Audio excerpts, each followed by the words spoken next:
যা গরম পড়েছে এর জন্যই পাতলা মাটনের ঝোলের রেসিপিটা।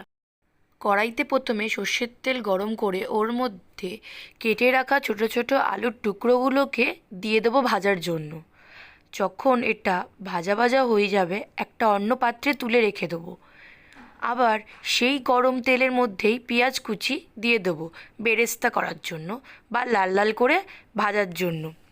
ভেজে নিয়ে ওর মধ্যে আমি দিয়ে দেবো পেঁয়াজ বাটা, দিয়ে ভালো করে পেঁয়াজ বাটা দেওয়ার পর ওটাকে কিছুক্ষণ হতে দেব। পেঁয়াজের কাঁচা গন্ধটা চলে গেলে এর মধ্যে অ্যাড করব রসুন আর আদা পেস্ট। আমি এটা একসঙ্গেই বেটে রেখেছি। রসুন আদার পেস্ট অ্যাড করার পরে ওটাকেও ভালো করে কষিয়ে নেব যাতে কাঁচা গন্ধ চলে যায়।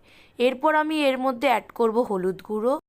আমি এখানে লাল লঙ্কার গুঁড়ো অ্যাড করেছি, তোমরা চাইলে কাশ্মীরি লঙ্কার গুঁড়োও অ্যাড করতে পারো এর মধ্যে। তারপরে আমি ওর মধ্যে দিয়ে দেবো টক দই। আমি যেহেতু এখানে টক দই দিচ্ছি তাই আমি টমেটো ব্যবহার করব না। তারপর দিয়ে দেবো নুন আর যদি মনে করো চিনি।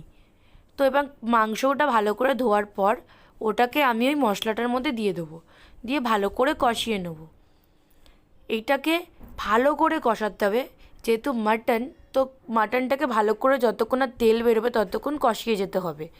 কষানো হয়ে গেলে আমি এটাকে দিয়ে দেবো প্রেশার কুকারে। প্রেশার কুকারে দেওয়ার সাথে সাথে এর মধ্যে আমি দিয়ে দেবো যেই টুকরোগুলো আলু ভেজে রাখা ওইগুলো। তারপরে দিয়ে দেবো গরম মশলার গুঁড়ো। এরপর আমি দিয়ে দেবো কয়েকটা কাঁচা লঙ্কা আর উষ্ণ গরম জল। প্রেশার কুকারে 5টা সিটি বা 4টে সিটি দেওয়ার পর